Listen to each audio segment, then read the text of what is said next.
A group of 4 siva arrived soon after the crew were taken. They explained that with the bespoke nature of many ships, it was easier to investigate the onboard computer with species it was designed for. They moved quickly, taking copies of archival data for their legal process, but they made a point to mention they would leave the ship with us for now. Over the following few days, talks continued between both teams of diplomats. The first medical reports came from the collective, coming to an agreement that bacteria and viruses had a remote chance of making an interspecies jump. They were confident they could make a series of medications in preparation, although it was unlikely to be required. In turn, we agreed with their statements. They provided details of medication used to combat the rare illness that existed, which we accepted. It turned out most of their deadly ones had been eliminated many years before. The ones left were more of a nuisance than anything to be truly concerned about. However, being they were alien in their nature, we couldn't be sure they wouldn't become a plague for us. They also told us the atmosphere of the station could be adjusted to suit us. They already had some oxygen in place, and increasing the percentage of it would have little negative impact. It was agreed that after live cultures of the most common microbes had been grown and studied, they would change the air, and we could truly meet face to face. In this time, Wolf was busy. It communicated with the station to update its star charts. The AI gave what it could, though it lacked what we wanted. It seemed they did not trust it with such information. However, Wolf found that whilst it didn't know where outposts were, it also couldn't give information on certain systems. It seemed that it couldn't say an outpost was there, but it couldn't say what was there. With that understanding, Wolf rapidly went through as many systems as it could. During this, slowly worked to test their protections against hacking. They had much, especially in the expected way of AI infiltration. Directly accessing data wouldn't work from an external route. However, it seemed the people weren't as prepared. It uploaded a welcome message to the station forum, including a small downloadable attachment of the diplomats and crew waving hello. Hidden within was a simple malware, one that recorded information on the device accessing it and sending it to Wolf. The message spread like wildfire, with the download being copied all over the station. It soon found that one of the most senior access account had downloaded it, letting it copy the login credentials. It used them to generate a new admin-level user and wiped all logs of its creation. With the entirety of the station's data open to it, Wolf specifically searched for the interesting systems. Sure enough, the majority were fleet outposts and resource-rich systems. Interestingly, the others were logged as refuge worlds. There was a pair for each species, terraformed to be near identical environments to their home planet. They held a large, viable population, able to produce the food and energy required to sustain such populations. They had top-tier defenses, with all evidence of their existence set to be immediately purged in the case of potential destruction of the collective. The outposts themselves held smaller fleets of around 50 ships each. Nearly all were the peacecrafts, with some being bigger with additional crescents, but the same design. What caught Wolf's attention were the 5 other ships that appeared in each one. Though it hadn't existed on the day of devastation, it had seen the footage of the attacks. The oblong ships that had set this off were a part of each fleet called planetary enforcers. They were the heavyweight ships of their force, and the only combat ships rated for atmospheric travel. They looked to be rarely deployed, almost always in cases of first contact. Wolf made sure to collect as much as it could. They had taken some steps to keep information hidden, but not enough as far as it was concerned. Knowing the numbers of ships able to be deployed and the locations they would come from would be exceedingly useful in the event of all-out war. Finally, there was a message from their central court. The case of Kivria and crew was up for judgment and sentencing. Samuel took point in this, having a greater amount of experience with laws. Our group was taken to one of their case rooms, situated within the central axle. Most of the journey took place in another shuttle. Although the chance of infection was remote, until treatments were ready, our diplomats were isolated. The central court was a fairly barren place. It was made of straight panels of metal, with no decorations beyond signs above doors. It was built in the pursuit of function, with no thought for form. The case room itself was much of the same. It was rectangular, a raised platform hanging over a depression, a shield separating them. On the platform were a dozen chairs, 6 either side of a more throne-like seat, facing away from the depression.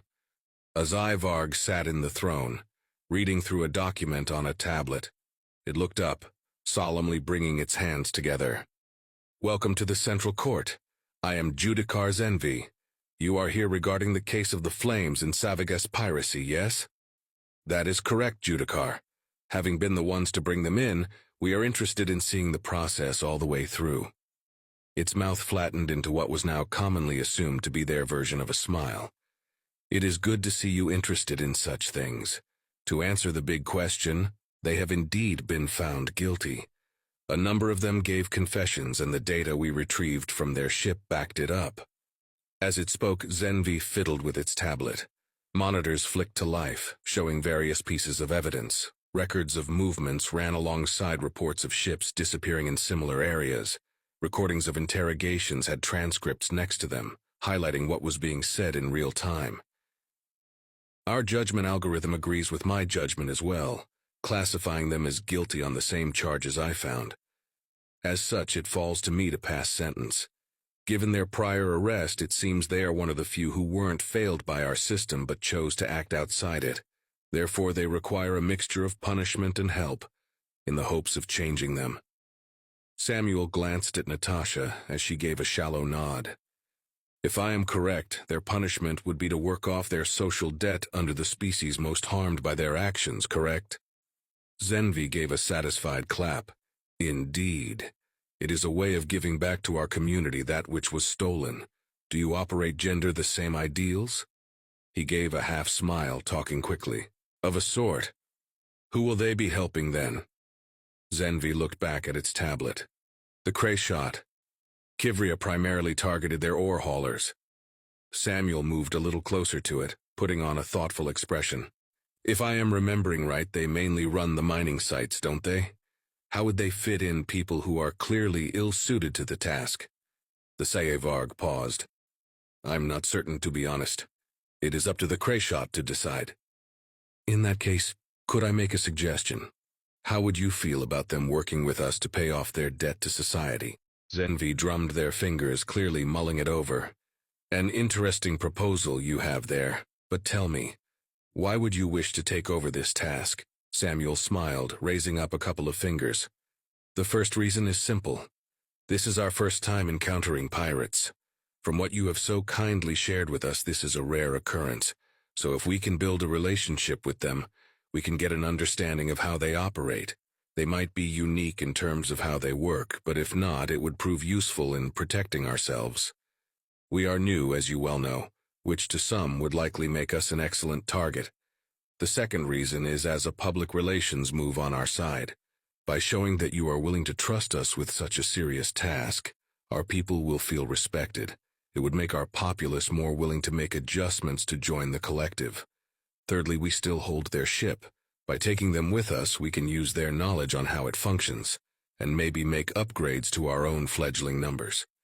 As their ship is designed to be operated by them, it stands to reason they would be the best experts. Finally, think on their side.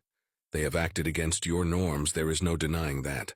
They have hurt and committed crimes, and you have tried to help them. But by making them obligate representatives to us, would it not give them a wider purpose they would never otherwise achieve?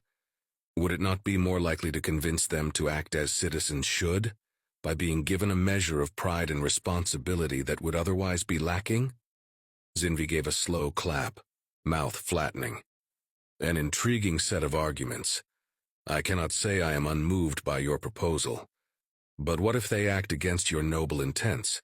Samuel gestured to the soldiers that still accompanied them. "They will be kept under guard like us. They will not be given independent travel to ensure an inability to escape. Any work will be checked over. Any information they give on pirate operations will be looked over and communicated with yourselves." The Cyvarg drummed its fingers again. "I see you are prepared for such things. I will admit, it is not often someone chooses to ask for penance to be served beneath them. To be honest, no one really likes having to run a penal colony. We will require regular inspections to ensure they are being well treated and progressing as planned, but I see no reason to deny your request. I am sure the Krayshot will be relieved." Samuel held out his hand, a move slowly copied by Zenvi. He gave a slow pump, looking it in the eyes. "Thank you." Its mouth flattened again before releasing his hand. It pressed a button, causing the throne to turn to face the depression. It held a finger over another one, pointing at the seats with its other hand. "Please take a seat." The diplomats obeyed, swiftly sitting. After letting them get comfortable, Zenvi pressed the button, speaking loudly. "Bring in the flames in Savagas crew." There was a hum, followed by a quiet release of gas from hidden hydraulics. A section of the rear wall of the depression opened, and the manacled crew were brought in. A few Avanzi escorted the group, keeping to the outsides. Kivrea glanced at our delegation, relaxing at the sight of them.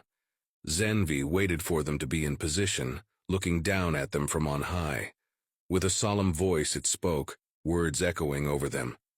"You have been found guilty of multiple acts of piracy, bodily harm, and trading of illegal goods. I'm disappointed to see this is your second conviction, with your actions unchanged despite our efforts. Therefore, it is my duty to pass sentence on you. In standard times, you would be sent from here to the care of the Crescent Corps for penal work. However, due to your acts against the newest race to reach our station, I am changing the sentence. In place of the Crescent, you shall be passed to the care of humanity. There you will work as they see fit for 30 revolutions." Its short speech ended, the Zyvarg waved one of its hands. The movement caused the Avanzi to move, leading them from the room. Samuel glanced at it, surprised. "Is that it?" It gave him a strange look before answering. "Yes, that is indeed it. Why? How does your process work?" His eyes rolled up a little before returning to normal. "Well, normally we go through each bit of evidence with a lawyer on each side to argue relevance or not. Thus is done in front of a jury, a randomly chosen list of normal people who decide guilt at the end of it all. Then the judge gives the final sentence, as it were."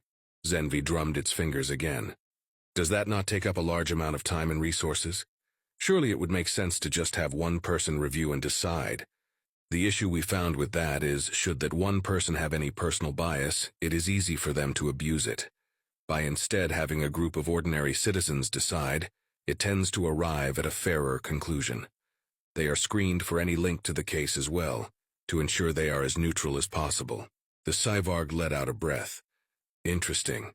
It seems to me as though you would benefit from using our algorithm then, as it would save some of this effort. Why have a random group when you have a perfect system for deciding guilt?" Samuel gave in with a small nod. He wasn't going to convince them now, and maybe this algorithm would have some benefit.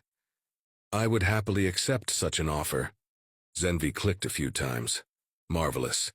It will take time, so I will arrange for a copy to be supplied with the transfer of the guilty parties." Natasha spoke up, a small smile on her lips. "Thank you, Zenvi. We should be going now. I am sure you have much work to do." The Zyvarg gave a clap in response. "I'm afraid I do. It has been a pleasure to meet you all, and I hope we can meet in the future." It watched the diplomats file out, returning to its screens as the door closed. Outside, our group returned to their shuttle, letting it carry them back to the ship. As they arrived, Natasha headed off to see Captain Harris, pleased to be bringing good news. He was in his command chair as usual, watching over the crew from on high. "You're back, and from the smirk on your face, I assume it was a good trip?" Natasha snorted, clicking her neck. "You could say that. Samuel talked them into releasing our new friends into our care. How about your end?" He gave a grin, glancing at the designated Wolf screen. "Wolf came up with a plan to help us in the aftermath of when we strike and to further our vengeance in one." The screen turned to a waveform as Wolf addressed the pair. "Indeed I have. What do you know of deepfakes?" A few hours later, Wolf noticed movement on the exterior cameras. Soldiers moved to the docking bay as once again a group of Avanzi flooded the dock. Genev led the group with its usual flat-lined mouth. Behind them came a familiar sight as Kivrea and her crew walked into view. Each had been given a form of backpack with an additional crate to carry. Captain Harris made his way to the forefront. As captain of the Gus Wolf, it was his duty to accept the transfer. He watched their movements on a small screen, waiting for them to get into position before ordering the bay be opened. As it opened, his troops stood ready, in a show of force. "Ambassador Genev, a pleasure to meet you." Harris spoke first, loud enough to be easily heard without shouting. The Zyvarg approached, holding out a hand in greeting. "Ah, Captain Harris, if memory serves, the pleasure is all mine for meeting the captain of such a fine vessel." They shook hands, Harris being careful not to squeeze too hard. His eyes flickered past to where the siva were assembled, pleased to see them all there. "Wolf here is a fantastic ship. I couldn't be more proud. Are you here to oversee the transfer?" Genev released his hand, giving a small clap. "Indeed. We have seen fit to provide each guilty party an issue of species-safe rations in case your food sources prove incompatible. Alongside this, we are arranging for a growing vat to be delivered to cover such issues in future." Harris nodded. It made sense to have a backup just in case. "Thank you, Genev. Please drop a message when it is set to be delivered, and I will ensure we have room for it. For now, though, let's bring them aboard." With deliberate movements, they stepped to one side. The Avanzi split, making a pathway through to the ship. Kivrea walked with a straight back, leading the way through watchful eyes. Her ever-present grin widened a little as they moved, especially as she caught the captain's eye. They were escorted into the depths of Gus Wolf, under guard now by human forces. Harris kept a neutral face, though internally he was proud of his men and women. They acted with utmost professionalism, despite how rowdy they would likely be in a few minutes. He turned back to Genev, watching with interest from the corner of his eye at the swift disappearance of the security force. "That should be them sorted. We will make sure they behave, and that they learn from this." Genev gave a small chuckle. "I look forward to seeing the outcome of this. I hope they learn well from you and change their ways." "I hope so too. Forgive me if I'm being rude, Genev, but I'm curious as to what gender you are." With a knowing look, Genev placed a hand on its chest. "Not at all. Without spending time with one another, it can be hard to understand the differences. Even I get them mixed up on occasion. That being said, I am currently without gender. In a couple of revolutions I will decide when I reach bearing age." Harris nodded. "I see. Thank you for telling me." He glanced at his watch before looking back up. "It has been interesting meeting you, Genev, though I must go and make sure everything is being sorted correctly." The Zyvarg clapped again. "I understand. I hope to see you again in future, Captain Harris, and get to know each other further." With a wave they walked away, as Harris returned to the ship. Wolf closed the door before speaking to him. "I shall go over the growing vat with engineering before we set it up. I doubt they will hide any nasty surprises within, but it will be interesting to compare to our current setup." Harris nodded. "Please do, Wolf, and also tell Head Officer Littlefield to take charge of the delivery and installation. How are our guests?" There was a smile in the synthetic voice as Wolf flicked through various internal feeds. "They are settling in well. Their rations are on the way to catering, with a sample being taken to the med bay for examination. It sounds like the couple that sparred last time are eager to go again, a sentiment that is carrying on to the rest." The captain began to walk towards their assigned quarters, a thoughtful sound flowing from his lips. They probably want to blow off some steam. I will have a chat, see about setting up some form of formal exercise between us. I'm sure the brass back home would like to see some comparative tests. In the meantime, can you tell me where Kivrea is?" Wolf quickly sent a location to his watchcom. He set off, looking forward to having a catch-up. Though they had been gone for only a short time, he had grown fond of her sincerity. He was eager to start working with her officially. The growing vat was delivered with little issue. Once again carried by Avanzi, it resembled a set of 4 cabinets, each with multiple shelves. 3 of them had a red symbol on the front, looking much like a blob contained in a red hexagonal outline. The 4th had what looked to be a green leaf symbol, inside of a green triangle. Once opened up, it was quickly found the 3 red ones were geared towards growing meat products. They didn't appear to make different styles, rather just creating a uniform base to suit the dietary needs. Similarly, the final one grew what was essentially a vitamin and other nutrient paste.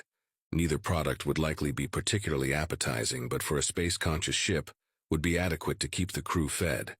After giving it a thorough inspection, the vats were reassembled and moved into stores. One of the siva, who called himself Verasi, volunteered to look after it. She had been in charge of the supply on the flames in Savagas, though the vats there were smaller and less efficient. She spoke of how it limited voyages even further, having to constantly keep the formula to grow food resupplied. Natasha and her team had begun going through what they had found again, in both this trip and the one prior. They were acutely aware of how important it would be to build a strong connection moving forwards, and the basis of that was an understanding of their culture. They had still yet to go through much of the history of the collective, having only skimmed over it so far. After checking through the vats, Head Officer Littlefield returned to her passion project, but with the siva back she pinched their head of maintenance, a larger female called Grenza. Putting their minds together, they mapped out the flames in Savagas and its systems. Once it was mapped, they began in-depth discussions on how it would be improved. With it now belonging to the Gaian Union, it needed to be updated to match our capabilities. Being taken out by 2 simple railgun shots was simply not acceptable. Returning to Earth proved to be a straightforward affair. As Gus Wolf sailed through its infinite, the siva were folded into the day-to-day activities. Verasi watched over the growing vats, working with the crew members assigned to the stores. He got to see how they created replica food items over the paste and uniform cuts they were used to. Grenza formed a bond with Head Officer Littlefield. They showed each other examples of engineering work from each of their species, pointing out differences in their creations. The siva designs had a bit more flair than our own, sacrificing some functionality for form. The Flames in Savigas was by their standards an austere ship, but compared to Gus Wolf it was opulent. A pair who went by the names Hrea and July volunteered as food testers. A check-over showed them to be amongst the most hardy and healthy of the lot. They were affixed with monitors, closely watched over as they tried our blandest foods to start with. To our relief, they had no reactions to the meats themselves, expressing delight at their taste. The greens were met with a little less fanfare. It seemed to be that they handled leafy vegetables far better than rooted versions. Citrus fruits called for a pause in the testing, as they experienced moderate allergic reactions to them. Hrea seemed the most put out, claiming that they were lovely. Their taste testing took up most of their trip. After discussing with Tenera, their medic, it was agreed to put off testing of spices and herbs until they were on Earth. It would wait until siva-safe medications were ready, just in case. The rest of the crew found themselves in a mix of classes on human history, and workouts with our crew. They showed off their strength, using weights that would set local records on Earth. In turn, we showed speed and endurance, our warm-ups often tiring them out before we could get started. Friendly rivalries broke out as each side pushed the other to do better. The siva grew most interested in our games, especially games of chance and skill. Captain Harris had to put his foot down on a rapidly growing gambling ring. Whilst he could overlook small amounts, it was clear it wouldn't end at that. Instead, he instituted a poker tournament, having engineering fabricate a badge saying Frit Tournament Winner. It wasn't a mandatory participation, but open to all. Wolf chose not to compete, citing the unequal footing between itself and the crew. With the blessing of all involved, it set itself as the impartial judge to keep things above board. Under its watch, the tournament became the hot topic, with the results hotly discussed. On the final day of approach, the final hand was played. It came down to 2 people, Kivrea, having been a strong player throughout the entire game. She sat opposite Petty Officer Rafi, the underdog from stores. They had played long and hard with the advantage flipping between them. In the end, Kivrea looked at her cards and sighed. It seems fate has not chosen to smile on me. She flipped them over, looking at Rafi in the sudden silence. Congratulations. Cheers broke out, as human and siva alike celebrated the end of the game. Captain Harris personally pinned the badge to Rafi's shirt, smiling. Well done. Congratulations on winning the first tournament, though you can't leave the ship before the next one now. You have to defend your title after all. In high spirits, they emerged into our solar system. Like before, Wolf noticed weapons target it. As Gus Tokyo's vengeance aimed towards it, Achilles spoke to it, prepared as before. Halt! Identify yourself. This is Wolf, returning from assembly station. Welcome back. Do you agree to an inspection? Wolf sent a virtual nod. Affirmative, Achilles. Everything is clear on my end, but please follow protocol. I also have on board a ship claimed as right of salvage, along with its crew. Understood. Once again, Achilles ran through each system inspecting for bugs. It came up clean as before, to Achilles' pleasure. "You are clean. Please provide a connection to the ship." Wolf served as a link, letting Achilles read the flames in Savagas. Despite the difference in size, it took nearly as long for Achilles to examine it all. Seeing a lack of interconnecting systems, it worked but was dreadfully inefficient to scan. In the end, he found nothing of concern, withdrawing from the ship and letting Wolf restore itself. "You are clean, as is this flames in Savagas. I will be interested to read the full report, however, please give me a brief overview." Wolf patched an opening to where Captain Harris, Natasha, and Kivrea sat waiting.